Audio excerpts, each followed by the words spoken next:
আজকে এসেছি আপনাদের কাছে একটা পূর্ণাঙ্গ বিস্তারিত আলোচনা করার জন্য। আজকে আমি যেখানে দাঁড়িয়ে রয়েছি সেটা আপনারা দেখতে পাচ্ছেন, বুঝতে পারছেন যে আমি কোথায় দাঁড়িয়ে আছি। বিষয়টা একটু নজর দিয়ে যদি আপনারা একটু পর্যবেক্ষণ করেন তাহলে দেখতে পাবেন যে মুর্শিদাবাদে প্রতিটা মানুষের যে স্বপ্ন, সেই স্বপ্ন ধীরে ধীরে পূর্ণ হতে চলেছে। হ্যাঁ, আপনারা ঠিকই ধরেছেন। আজকে আমি দাঁড়িয়ে রয়েছি গঙ্গা নদীর ওপর, অর্থাৎ ভাগীরথী নদীর ওপর সেই রেল ব্রিজ, যা নসিপুর রেল ব্রিজ নামে বিখ্যাত। এই ব্রিজ, সেই ব্রিজের নিচে আমি দাঁড়িয়ে আজকে ফটোশ্যুট করছি। আপনারা দেখতে পাচ্ছেন, দেখুন। আর আর বিস্তারিত আলোচনা আমরা করছি যে Azimganj to Nasipur rail bridge রাস্তার কতটা কাজ হলো, আর নসিপুর থেকে মুর্শিদাবাদ জিয়াগঞ্জ পর্যন্ত রেল লাইনের কাজ কতটা হলো, এই আপডেট দেওয়ার জন্য আমি এসেছি আপনাদের কাছে। আপনারা মনোযোগ সহকারে শুনুন আর আপডেটটা ভালো করে দেখে নিন। কোনখানে, কিভাবে, কখন এই রেল লাইন উদ্বোধন হবে। এই রেল লাইন উদ্বোধনের ক্ষেত্রে 2023 সালের মধ্যে আদৌ উদ্বোধন হবে তো? যদি 2023-এর মধ্যে উদ্বোধন না হয় তাহলে কবে হবে?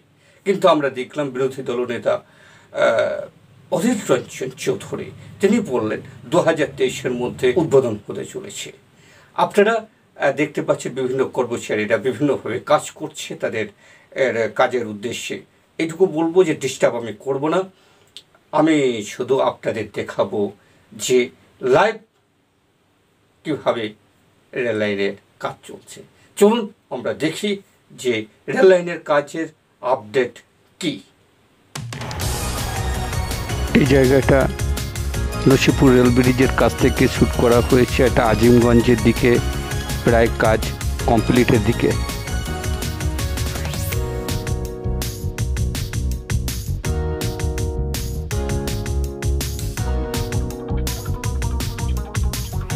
এই দিকটা চললো জিয়াগঞ্জের দিকে, কাজ চলছে। চলুন।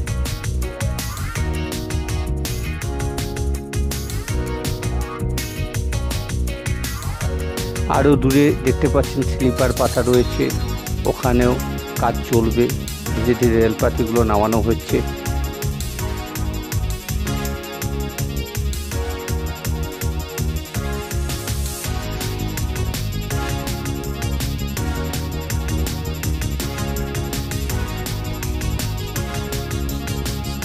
স্লিপার পাতা হয়েছে, স্লিপারের পাশ দিয়ে আমরা চললাম।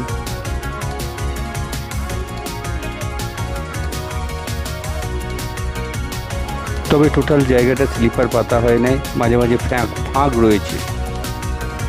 এই ছিল আজকের আপডেট। ভালো থাকুন, সুস্থ থাকুন।